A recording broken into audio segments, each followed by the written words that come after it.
basis points. In particular, the decision to lower the deposit facility rate, the rate through which we steer the monetary policy stance, is based on our updated assessment of the inflation outlook, the dynamics of underlying inflation, and the strength of monetary policy transmission. Inflation is currently at around our 2% medium-term target. In the baseline of the new Eurosystem staff projections, headline inflation is set to average 2% in 2025, 1.6% in 2026, and 2% in 2027. The downward revisions, compared with the March projections by 0.3 percentage point for both 25 and 26, mainly reflect lower assumptions for energy prices and a stronger euro. Staff expect inflation, excluding energy and food, to average 2.4% in 25 and 1.9% in both 26 and 27, broadly unchanged since March. Staff see real GDP growth averaging 0.9% in 25, 1.1% in 26, and 1.3% in 27. The unrevised growth projection for 2025 reflects a stronger than expected first quarter, combined with weaker prospects for the remainder of the year.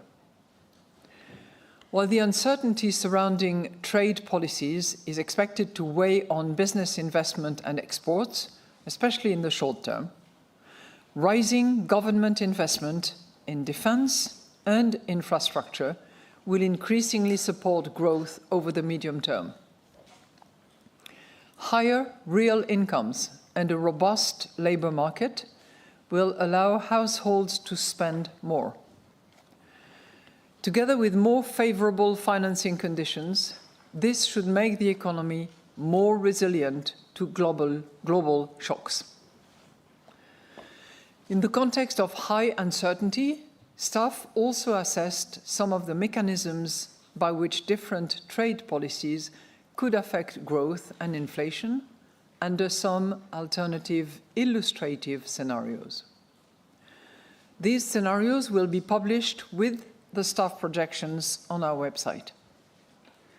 Under this scenario analysis, a further escalation of trade tensions over the coming months would result in growth and inflation being below the baseline projections. By contrast, if trade tensions were resolved with a benign outcome, growth and to a lesser extent inflation would be higher in the baseline projections.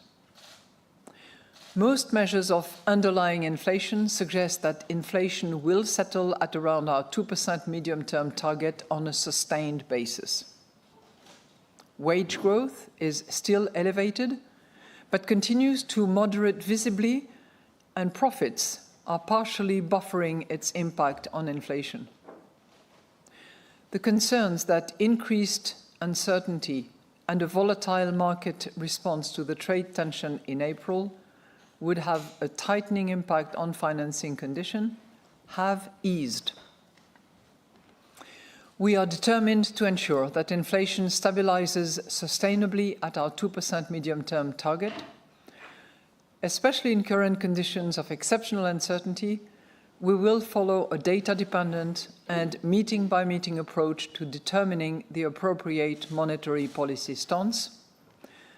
Our interest rate decisions will be based on our assessment of the inflation outlook in light of the incoming economic and financial data, the dynamics of underlying inflation, and the strength of monetary policy transmission.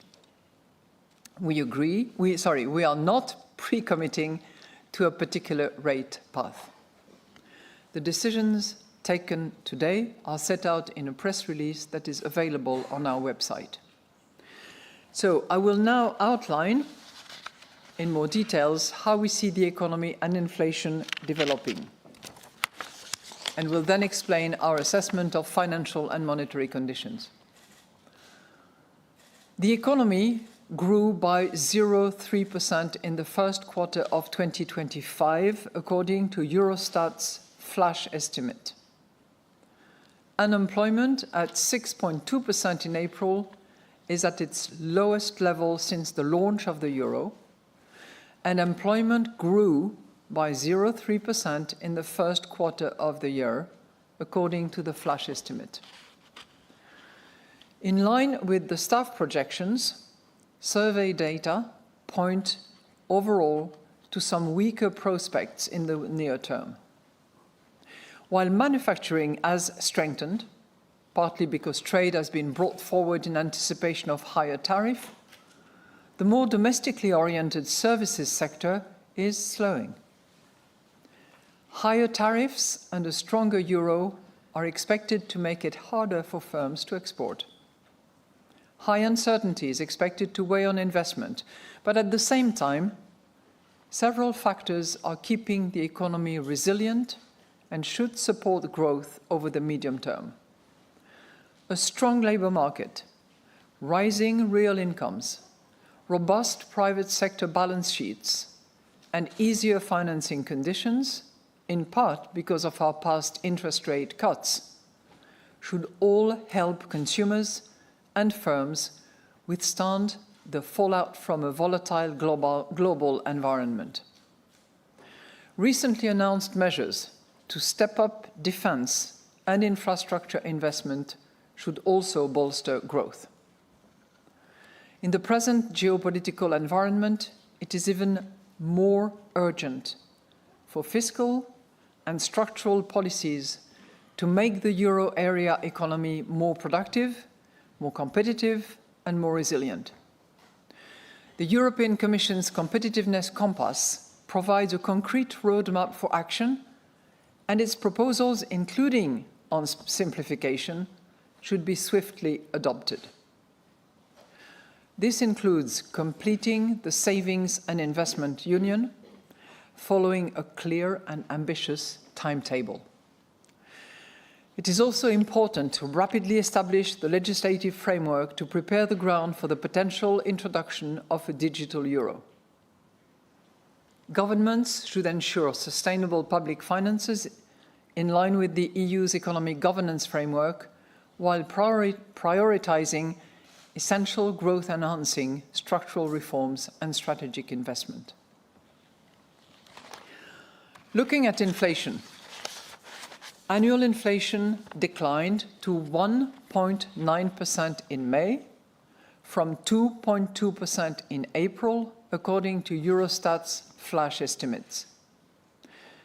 Energy price inflation remained at minus 3.6%. Food price inflation rose to 3.3%, from 3% the month before. Goods inflation was unchanged at 0.6%, while services inflation dropped to 3.2% from 4% in April. Services inflation had jumped in April mainly because prices for travel services around the Easter holidays went up by more than expected. Most indicators of underlying inflation suggest that inflation will stabilize sustainably at our 2% medium-term target. Labour costs are gradually moderating, as indicated by incoming data on negotiated wages and available country data on compensation per employee. The ECB's wage tracker points to a further easing of negotiated wage growth in 2025, while the staff projections see wage growth falling to below 3% in 2026 and 2027. While lower energy prices and a stronger euro are putting downward pressure on inflation in the near term, inflation is expected to return to target in 2027. Short-term consumer inflation expectations edged up in April, likely reflecting news about trade tensions. but most measures of longer-term inflation expectations continue to stand at around 2%, which supports the stabilization of inflation around our target. Turning now to our risk assessment. Risks to economic growth remain tilted to the downside. A further escalation in global trade tensions and associated uncertainties could lower euro area growth by dampening exports and dragging down investment and consumption. A deterioration in financial market sentiment could lead to tighter financing conditions and greater risk aversion, and make firms and households less willing to invest and consume. Geopolitical tensions, such as Russia's unjustified war against Ukraine and the tragic conflict in the Middle East, remain a major source of uncertainty. By contrast, if trade and geopolitical tensions were resolved swiftly, this could lift sentiment and spur activity. A further increase in defense and infrastructure spending, together with productivity-enhancing reforms, would also add to growth.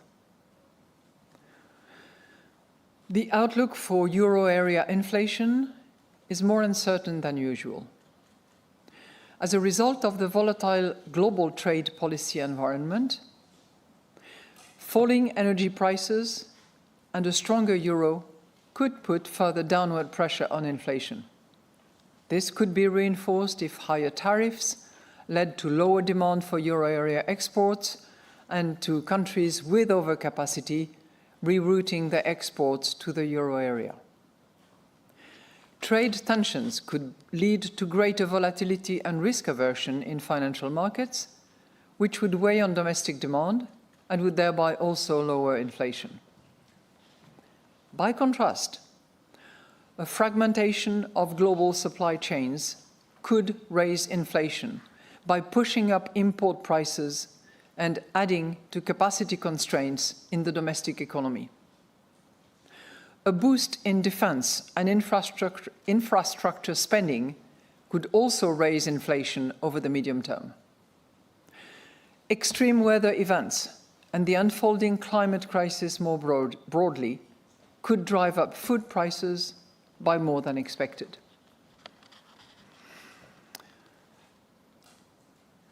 Let's look at the financial and monetary conditions. Risk-free interest rates have remained broadly unchanged since our last meeting. Equity prices have risen, and corporate bond spreads have narrowed in response to more positive news about global trade policies and the improvement in global risk sentiment. Our past interest rate cuts continue to make corporate borrowing less expensive. The average interest rate on new loans to firms declined to 3.8% from 3.9% in March. The cost of issuing market-based debt was unchanged at 3.7%. Bank lending to firms continued to strengthen gradually, growing by an annual rate of 2.6% in April after 2.4% in March, while corporate bond issuance was subdued.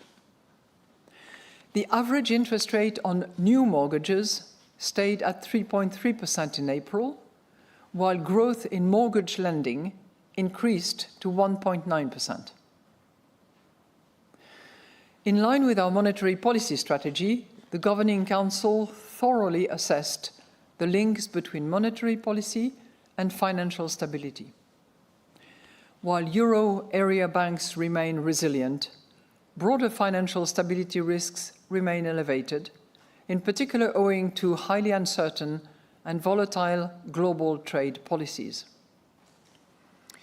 Macroprudential policy remains the first line of defense against the buildup of financial vulnerabilities, enhancing resilience and preserving macroprudential space.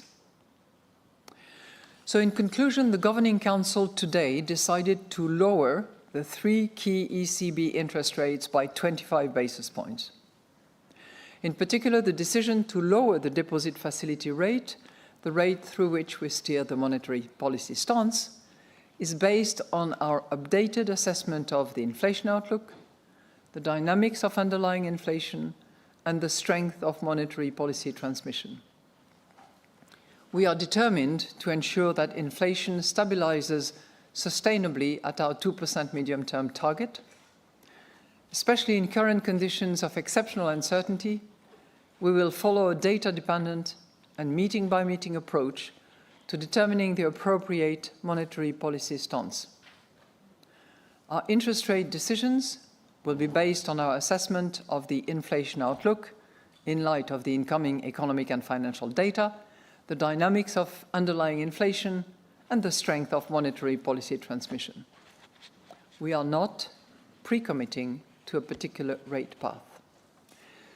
And in any case, we stand ready to adjust all of our instruments within our mandate to ensure that inflation stabilizes sustainably at our medium-term target and to preserve the smooth functioning of monetary policy transmission.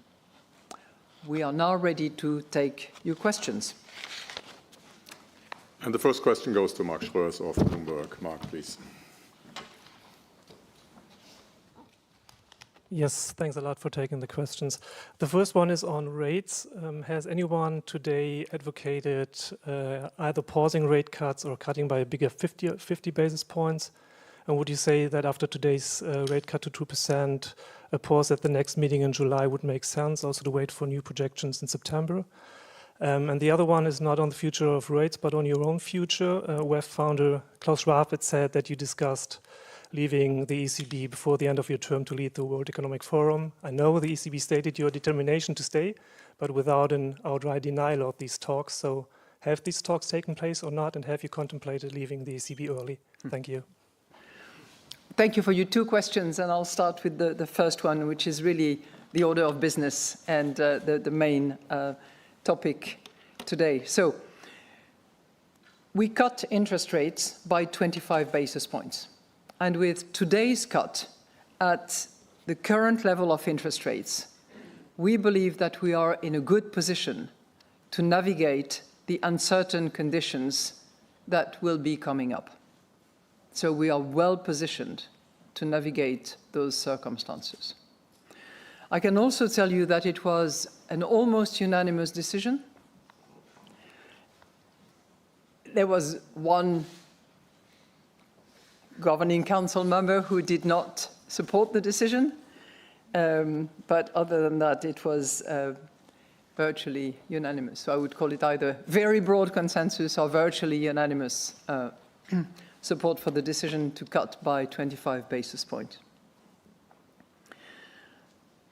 And obviously, we analyzed the situation in the light of the 3 criteria that you know well, because they are repeated several times in the monetary policy statement and have not varied for a number of meetings now. But under those 3 criteria, really the situation points towards inflation settling at our 2% targets. We can come back to the path, but this is what we are seeing, and that is what has predicated the cut that we made today. Now, you asked me about my future, which is far less important than the future of the economy and the future of our monetary policy, rest assured. But I can very firmly tell you that I have always been, and I'm fully determined to deliver on my mission, and I'm determined to complete my term. So I regret to tell you that you're not about to see the back of me. Next question goes to Annette Weisbach of CNBC. Annette, please. Hi, President Lagarde. I have a question. When I read through the communiqué today, I have the feeling that you're quite confident on the economy despite all the uncertainties. So is that a right assessment? And at the same time, you're also quite confident that inflation is under control. So does that bring me to the right conclusion that we're almost done when it comes to rate cutting? And then a question on your thinking about the boost from the fiscal space, because clearly it will take time until we'll see that materializing on the economy and also probably on inflation. So just to also understand, why are you so confident that this is actually supporting the economy also in the shorter term, despite all the uncertainties? Thank you. Well, thank you so much for your question. We have hardly revised our growth numbers. So the only year where we have slightly revised is 2026, and by 0.1%. So we have confirmed our projected growth rate as per our projection of last March at 0.9% for 2025. And that was certainly reinforced by the number we had for Q1. So I mentioned the 0.3 Q1 number, which was, as you know, revised from an initial 0.4. I wouldn't expect, I would not exclude that there be further revision of that number on the upside. Now, this is attributable to multiple factors. It's improved consumption, it's improved investment, but more importantly, it's the buildup of inventory or anticipated purchases and therefore sales in fear and anticipation of the tariffs. So that Q1 is, of course, very peculiar, well, very particular, more than peculiar, and is clearly giving momentum to the growth that we are seeing and anticipating for 2025. But again, I would not exclude that number of 0.3 be revised upward, given the volume that we are seeing being traded out of some countries in particular. But we are not revising 27, and we are very marginally revising 2026 because there is a carryover, number one, and because we believe that the impact of tariff, if and when they materialize, on the export that we have towards the United States, which I remind you is only 17% of our total exports outside from the euro area and European countries, will impact predominantly on 26 and will then be significantly offset by the expected investment in both military equipment and construction, or infrastructure, if you will, particularly out of some countries. So our assessment is that that will have a bearing on 27 predominantly, some in 26, but predominantly in 27. So you have this offset between the two. So are we confident? I think that would be far-fetched, because we are in a good place. As I said, I think we are well positioned as you know, after that 25 basis point rate cut and with the rate path as it is. We are in a good place. We will face uncertainty. We do not know what the outcome of the negotiations will be between the various partners. We don't know the level of retaliation that might be decided, which incidentally is not included in our baseline, as you will see published later on.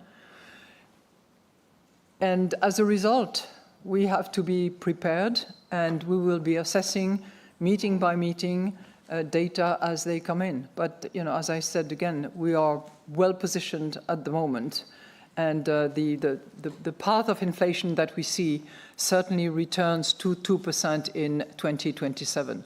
So we start from a place where we have inflation for 2025 at 2%. It goes below target in 26 for reasons that have predominantly to do with the price of energy and the value of the euro. Because, as you know, it's based on our current assumption of those prices now. And that's what explains these numbers. Next question, Francesco Canepa of Reuters. Francesco, please. Thank you very much. Good afternoon. Good afternoon. So you said that the current level of rates leaves you in a good position. Mm-hmm. Are we to understand that as an indication that you're done cutting interest rates? Or, if I can rephrase the question in another way, what would you need to see for you to cut rates again? Again, we are in a good position, and we are in a good position on the basis of the current rate path and with the 25 basis point cuts that we decided, so that we can face the uncertainties that are coming our way. But as you have heard in the monetary policy statement, we will decide meeting by meeting on the basis of data. And we will assess, as and when data come in, whether or not that position is secure in order to deliver on our 2% medium-term target. What I'm saying today is that we are in that good position. Next question to Aude Kersulek of BFM Business. Aude, please. Thank you, President Lagarde, for taking my question. First question, would you say the monetary stance has now shifted to neutral, or is it still restrictive, even slightly? And second question, some countries are facing higher debt and may struggle to attract investors. At what point does that become a concern for the ECB in terms of policy transmission and financial stability? Thank you. Well, thank you for your two questions. We have not discussed this wonderful concept of the neutral rate on the occasion of this meeting. And I think that we all know well that as we are getting closer to that zone, we need to be particularly attentive. We need to be confident in our resolve to deliver with the appropriate monetary policy our medium-term 2% target. But we have not discussed that neutral rate. And I alluded to that at our last press conference. You know, the neutral rate is predicated on the absence of shock. Great equilibrium, no shock. Well, I wish there was no shock. But we have just nearly concluded a cycle of monetary policy that dealt with a series of shocks. Pandemic, war in Ukraine, energy crisis. And I think we have done that decently well. Inflation is at target 2% medium term. We are currently around 2%. Expectations are well anchored around 2%. And those elements that I told you repeatedly over the few last conferences was of concern to us, namely inflation on services, evolution of wages, evolution of profit. Those three elements are coming really in line with what our projections were in order to deliver on our 2% medium-term target. For the moment, we are facing significant uncertainty. You will read in the material, in the monetary policy statement, I think we quote uncertainty 9 or 10 times. It abounds. There is plenty of that. And clearly we are trying to improve our game as much as we can in order to anticipate, measure, caliber. But it's proving obviously quite difficult. And that's the reason you will be not only receiving our projection exercise, but also the scenarios which encapsulate some of the channels of transmission to growth and inflation. Some of them, not all of them. In particular, I would mention one that we discussed quite extensively during the Governing Council, which is the disruption of the supply chain. That is not included in any of our scenarios. And the next question goes to Svein Iljan of the Bulgarian newswire BTA.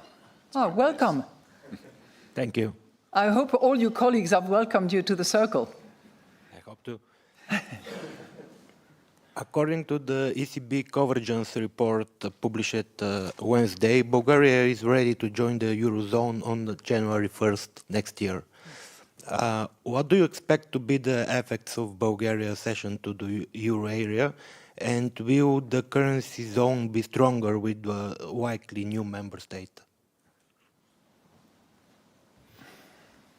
So first of all, I would like to congratulate Bulgaria, the Bulgarian people, and welcome them. This is not yet a completed decision-making process because, as you know, while the Commission and us have validated under the convergence report that the criteria are met, the European Council still has to approve. So I don't want to prejudge what the European Council will decide, but there is a very strong likelihood that Bulgaria will become our 21st member around the table.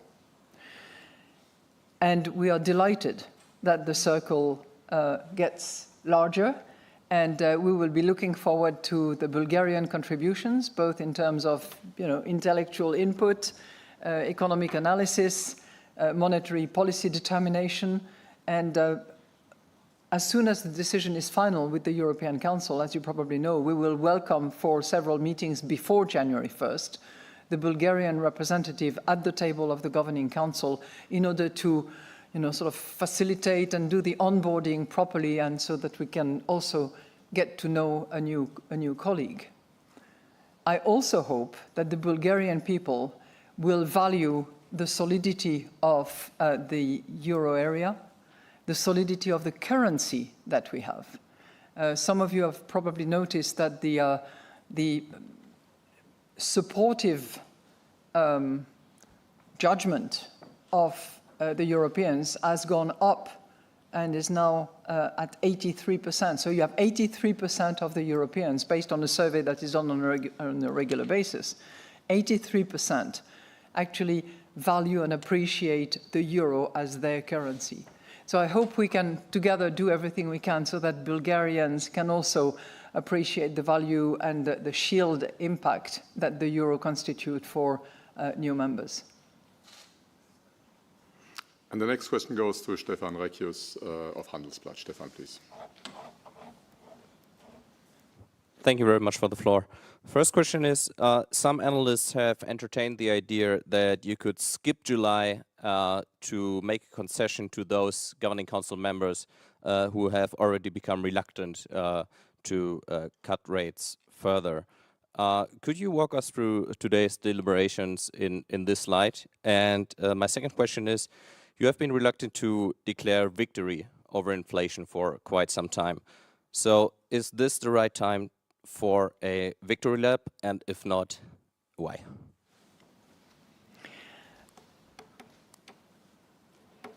Yeah, victory laps are always nice, but there is always another battle. So, as I said, I think that with today's cut and the current level of interest rates, number one, I think we are getting to the end of a monetary policy cycle that was responding to compounded shocks, including COVID, including the war in Ukraine, the illegitimate war in Ukraine, and the energy crisis. But, of course, we are now into a different time with different players, with different partners, with different policies. And we will continue to analyze and assess and measure and make sure that we deliver on our 2% medium-term target. This is in a way the thing that is certain. You should not doubt for a second our determination to deliver with the appropriate monetary policy the 2% medium-term target. What we're seeing currently with this, 2% projected inflation for 2025, around 2% for 2027, and 1.6 in 26, caused predominantly with our current assumption on the price of energy and the value of the euro. We have a good path to this target, and we'll make sure that we I don't mean to use the word oscillate or navigate, but it will be, close navigation around our target. That's where we have to be and want to be. Next question to Olaf Storbeck of the Financial Times. Olaf, please. Thanks. My first question is on this concept of the direction of travel, which you earlier used in this rate cycle. Your today's remarks suggest to me that the direction of travel now probably is more a sideways movement rather than kind of a downward as it was by the end of the year. Would that be the right takeaway from your today's remarks? And my second question again is on these remarks by Klaus Schwab of the World Economic Forum. Some people suggest that the disclosure that you considered leaving the ECB early could undermine your ability to do your job properly, as you might be seen as a lame duck. What would be your response to those concerns? Thanks. Thank you for your two questions. On the first one, you know, the reason I used the direction of travel concept was when we were really at a distance from our medium-term 2% target. So to talk about the direction of travel, when we have our medium-term 2% target in sight, sustainably so, when underlying inflation is not budging. So for those in doubt, headline inflation in 2026 is clearly oil and gas and the value of the euro, which we assess at the time when we cut off the period when we do our when staff does its assessment. And underlying inflation, core inflation, this is hardly moving, and it's at around our target. So there's no point talking about the direction of travel. There's no point talking about sideways. What I'm saying is that we will be determined to deliver that 2% medium-term target. We will be looking at all data that come in. We will be deciding meeting by meeting, and we will constantly assess and reassess how we are delivering on this 2% medium-term target. Now, as to your second question, I will repeat what I have said. I have always been driven by my mandate, and I'm determined to complete my term. Period. And the next question goes to Isabella Bufacchi of Il Sole 24 Ore. Isabella, please. Thank you for the opportunity. I have two questions. One is on APP and PEP, in the sense that the ECB no longer reinvests the principal payments of these portfolios. Would the Governing Council have to put on hold quantitative tightening if it were to decide for a pause in interest rate cuts? Even if these no longer investments have a very small impact, keeping interest rates unchanged during QT is somehow a restrictive stance, as the ECB is draining liquidity. And my second question is on the role of the euro. The governor of the Bank of Italy, Fabio Panetta, warned in his speech on the 30th of May, in his concluding remarks, that the recent US depreciation raised important questions about the future structure of the international monetary system and the dominant role of the US dollar as both a reserve and a trade invoicing currency. I would be very interested to know your opinion, given your vast and very important special experience in the United States. What do you think is happening now with the dollar, and also what could be the implications for us, for the role of the euro and hopefully also euro-denominated safe assets? Thank you. That's like 4 questions in 2. So on your first question, while I appreciate that some of you would like to hear me talk about pause, hold, or whatever, I just can repeat myself that we are currently well positioned to navigate the uncertainties of the next months. And I think the risk of inconsistency anyway is not. Sorry, the risk of inconsistency of QT associated with interest rate policy, which is our main tool, is probably less critical in the event that I'm not confirming here now of a pause than it is in the event of a cut. So I don't see that, but neither do I say anything about future decisions, which would only be predicated on major shocks that we are not seeing at the moment. Now, on the role of the euro, I highly regard the speech that was given by my colleague and friend, Governor Panetta, Gentile Governatore, right?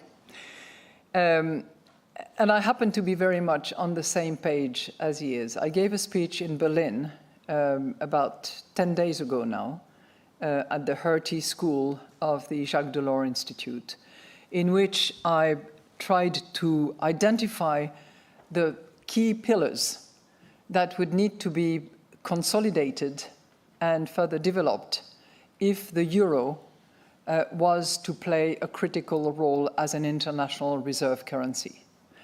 And my conclusion is that there is an opportunity that is opening now in order to strengthen the role of the euro as an international currency, as to take it further towards possibly the international reserve currency of choice.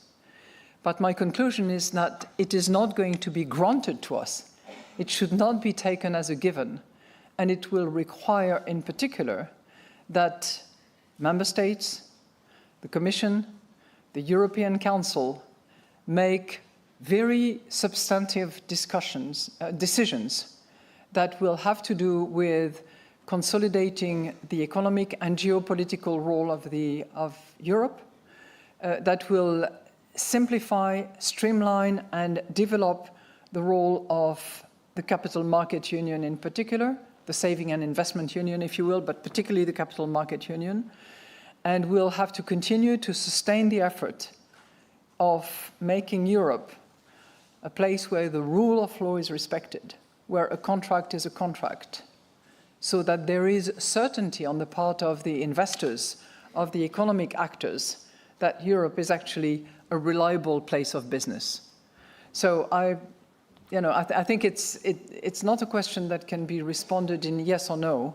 It's a fairly thorough and deep debate that we have touched on during the Governing Council meeting in the last 2 days, where we strongly feel that we have done our part, will continue to do our part, but we also strongly advocate in the monetary policy statement the role that authorities have to play if we want to develop in that direction, which is a window of opportunity. Now Andres Stumpf of Expansion. Andres, please. Good afternoon, Madam President. I've noticed you're wearing the in-charge necklace. If I see correctly, I suppose it was intentional today. But going to... Just in case of doubt, you know. Yeah, but going to my question. So with 1.6% inflation projected by next year under your baseline scenario, won't it warrant more rate cuts for itself, regarding of it coming from the euro and the energy, and regardless of the outcome of the trade war? And second question, and I also wanted to ask about BBVA-Sabadell merger, which is now being checked by the Spanish ministers. And even though it has the ECB's green light and the other one of the competition authorities, do you fear that political opposition to mergers could hamper the advances on the banking union? Thank you. Thank you so much. I hope you don't mind if I ask my colleague, Vice President and friend, Luis de Guindos, to address the latter part, and I would turn the floor over to you, and I'll come back to yours afterwards. Well, thank you very much, President. Good afternoon to everyone. As you have said, we produced our report and we released our report. I think that it was almost 1 year ago. And now the antitrust authorities in Spain, they have given their opinion and the remedies that they have imposed for the deal. And now, according to the Spanish law, the government has the possibility to analyze the conditions imposed and, according to the general interest, to modify these conditions. As you can imagine, we can wait. We should wait until we have, a definitive opinion from the Spanish government. Otherwise, what we could be making is a sort of a speculation that I think that it doesn't make much sense in this moment of time. Thank you, Vice President. And on your first question, I just want to remind you that our forecast is 2% inflation in 25, 1.6 in 26, 2% in 27. And our core inflation is even more stable than that. It's 2.4 in 25, 1.9 26, 1.9 27. Now, of course, you think, 1.6 in 26. That's exactly part of the assessment that has been produced by staff.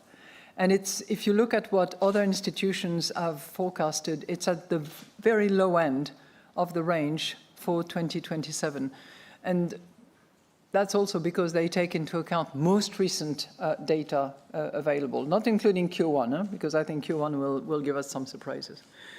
But if you compare headline inflation and core inflation, you can see exactly where the difference lies. And that is energy prices and the value of the euro.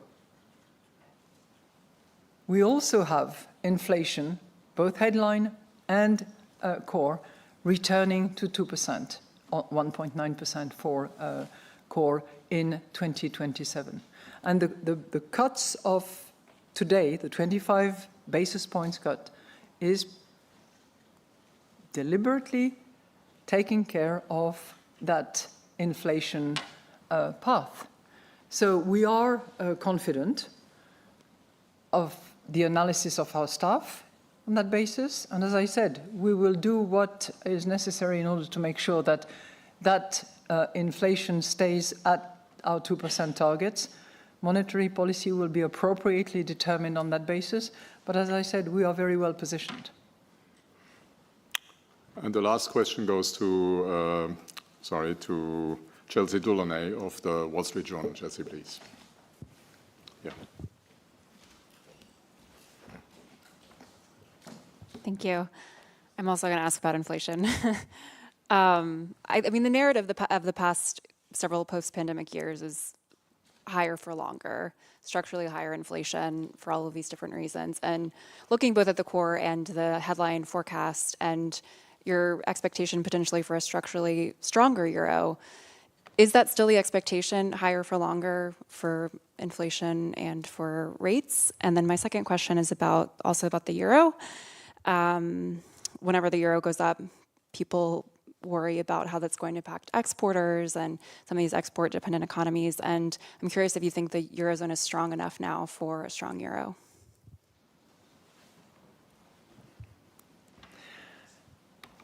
Is the Eurozone strong enough for a strong euro? That's your bottom line question of your second question, right? Well, when I look around and reflect on the work that we have done in the last 6 years, we have a very solid labor market. Labor market where participation has, including most recently, increased, where we have been at rock bottom unemployment rate ever since the euro was created. The fears of recession that abonded only about a year ago have not materialized. We are forecasting 0.9, 1.1, 1.3, with very limited revision to growth.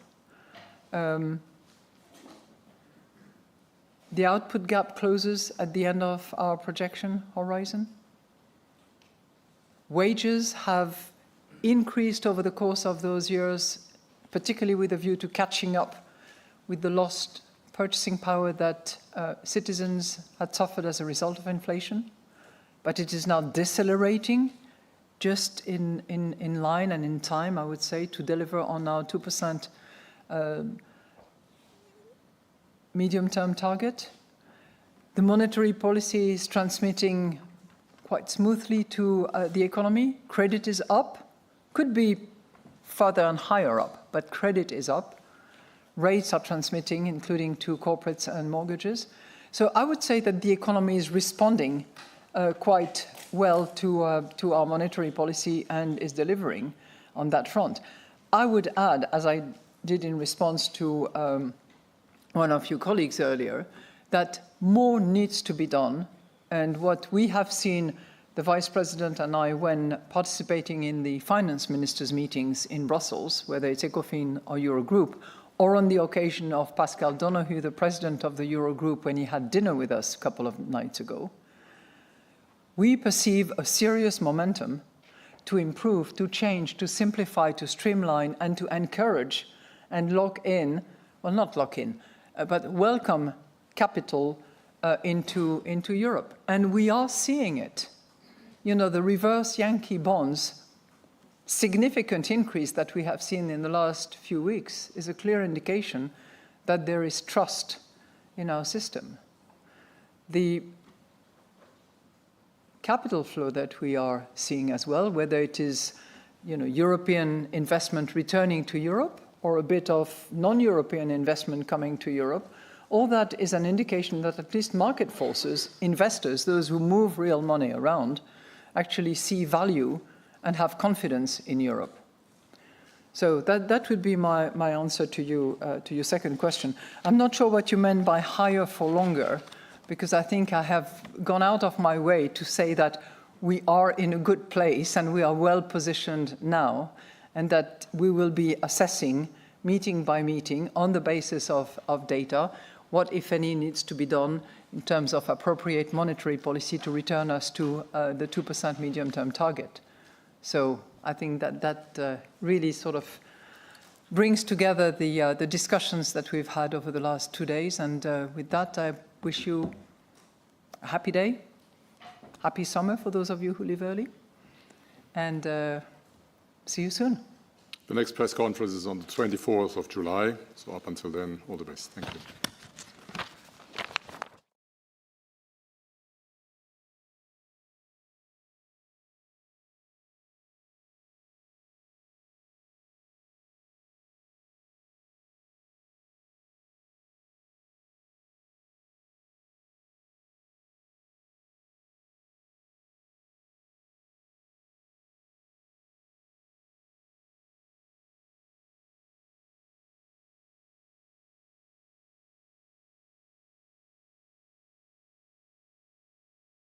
Me llamo Valentí San Juan y tengo 43 años. En poco tiempo mi madre murió de cáncer, me arruiné, caí en una depresión de la que solo el deporte me ayudó a salir. Voy a hacer la mayor locura de mi vida y voy a correr 5 maratones en 5 días en 5 continentes. ¿Buscas el sofá perfecto? En Fama Living encontrarás la mayor selección de sofás Fama. Diseñados para durar, fabricados con